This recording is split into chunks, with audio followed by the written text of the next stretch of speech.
Assalamualaikum warahmatullahi wabarakatuh. Nama saya Nahdati Istiqomah, NPM 1951040370, Prodi Manajemen Bisnis Syariah E, Fakultas Ekonomi dan Bisnis Islam UIN Radin Intan Lampung. Di sini saya akan memenuhi tugas mata kuliah Ekonomi Bisnis Islam. Saya akan menjelaskan sedikit tentang adanya strategi bisnis di tengah pandemi COVID-19. Ada beberapa tips, trik, dan strategi kira-kira apa yang akan kita lakukan ketika pandemi COVID-19. Tapi sebelum itu kita pelajari dulu apa itu investasi atau strategi yang harus kita lakukan. Kita pahami dulu, investasi itu apa? Nah, investasi adalah penanaman aset atau dana yang dilakukan oleh perusahaan atau perorangan untuk meraih keuntungan baik suatu benda, lembaga, ataupun yang lainnya. Kalau kita berbicara tentang investasi, investasi identik dengan orang yang banyak uang. Tapi investasi juga dengan ketidakamanan. Kalau masyarakat Indonesia itu biasanya pada umumnya masih belum memahami apa sih investasi, merasa tidak aman menyimpan uang dalam produk investasi juga menjadi alasan. Maka mayoritas masyarakat Indonesia masih sangat mengandalkan dengan adanya tabungan. Berdasarkan OJK, investor reksadana hanya mencapai 1,8% dari total penduduk kelas menengah di Indonesia. Padahal reksadana juga salah satu investasi yang sangat mengamankan untuk di kalangan masyarakat di Indonesia. Nah, sedangkan penduduk kelas menengah memiliki populasi sebesar 2,2% dari total seluruh masyarakat Indonesia. Sementara itu, hanya 0,3% dari total seluruh penduduk di Indonesia menggunakan investasi reksadana.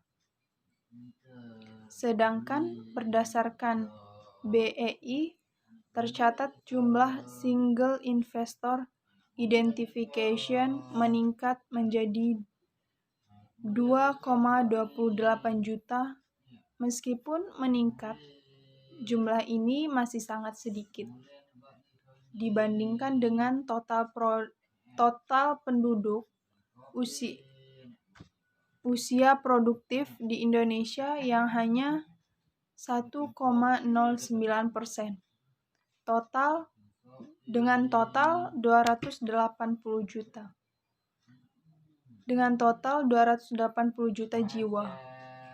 Oleh karena itu, edukasi mengenai investasi ini perlu digalakkan mengingat manfaat yang bisa didapatkan dari investasi.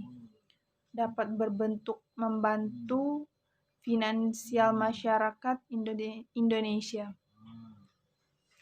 Ada beberapa jenis investasi, baik investasi jangka pendek maupun jangka panjang. Jenis investasi jangka pendek biasanya memungkinkan adanya investor mendapat keuntungan dalam kurun waktu 1 tahun hingga 3 tahun saja. Dengan begitu, saudara mendapat keuntungan lebih cepat. Meski begitu, investasi jangka pendek memberikan keuntungan yang lebih kecil. Investasi jangka panjang biasanya berbeda dengan investasi jangka pendek, yang hanya 1-3 tahun. Kalau investasi jangka panjang itu membutuhkan waktu yang agak lebih lama agar dapat menikmati hasil. Kita juga mendapatkan keuntungan lebih dalam waktu 3 tahun, 5 tahun, atau bahkan belasan hingga puluhan tahun. Baik, selanjutnya ada 5 tips dan strategi bisnis di kala pandemi 19. Yang pertama yaitu periksa kondisi keuangan. Tidak ada yang bisa memastikan kapan wabah COVID-19 ini akan berakhir. Lakukan pemeriksaan mendalam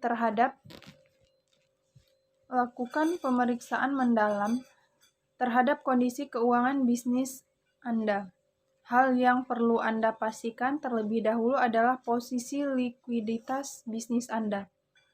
Likuiditas adalah sejumlah dana atau aset likuid yang dapat dengan cepat Anda gunakan untuk membayar kewajiban jangka pendek, termasuk untuk keperluan dalam keadaan darurat atau emergency fund.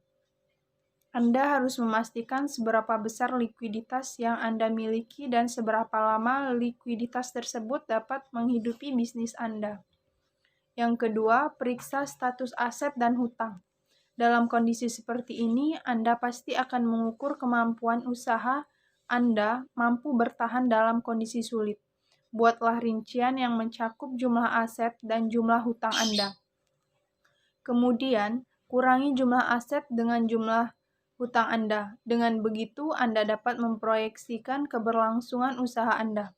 Perlu diingat bahwa salah satu dukungan pemerintah untuk UMKM saat ini adalah program restrukturisasi pinjaman untuk membantu meringankan dampak wabah COVID-19 terhadap bisnis Anda. Hal ini dapat menjadi solusi apabila kondisi keuangan bisnis mengalami gangguan signifikan.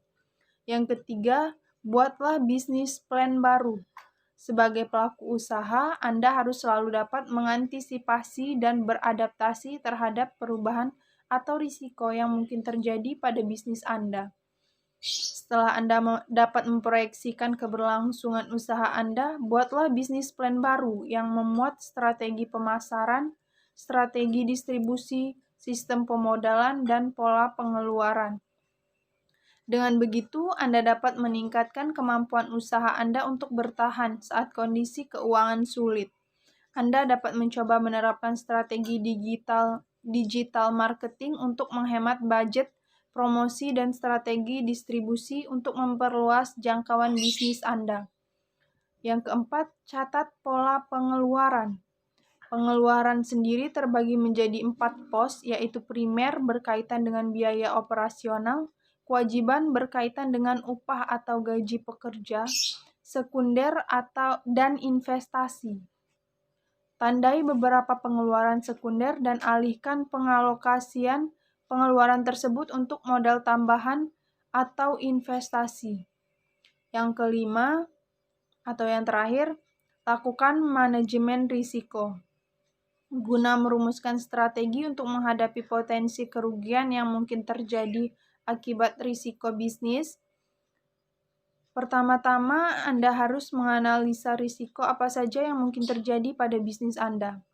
Adapun beberapa strategi manajemen risiko antara lain, yang pertama, menanggung sendiri kerugian yang mungkin disebabkan oleh sebuah risiko. Yang kedua, menghindari risiko. Yang ketiga, mengurangi potensi risiko. Dan yang terakhir adalah mengalihkan pengelolaan risiko dan kerugian yang mungkin timbul kepada pihak kedua. Senada dengan hal tersebut, Musi Samosir, Chief Risk Officer Adira Insurance, dalam rilis yang diterima Tirto, mengatakan dalam kondisi tidak biasa seperti ini, lakukan review atas kondisi kegiatan bisnis Anda, dan apabila diperlukan, lakukan perubahan untuk beradaptasi dengan kondisi lingkungan termasuk dengan meminimalisasi pengeluaran. Ia menambahkan, selain itu, agar semakin aman dan tenang, periksa kembali perlindungan asuransi aset-aset berharga termasuk tempat usaha Anda. Dengan mengasuransikan aset-aset berharga Anda dapat memitigasi potensi kerugian yang muncul jika terjadi suatu hal yang tidak diinginkan. Produk asuransi Arta-Silin dari Adira Insurance memberikan perlindungan untuk tempat usaha Anda beserta isinya dari risiko seperti kebakaran, petir, ledakan, kejatuhan pesawat terbang, asap, kerusuhan, pembongkaran maupun tanah longsor. Tidak hanya itu, melalui asuransi ini pelanggan juga mendapatkan jaminan akibat kecelakaan yang menyebabkan kematian dan cacat tetap bagi bertanggung jawab dan anggota keluarga. Demikian sedikit materi tentang adanya strategi bisnis di tengah pandemi COVID-19. Lebih dan kurangnya saya mohon maaf. Sekian dari saya akhiri. Wassalamualaikum warahmatullahi wabarakatuh.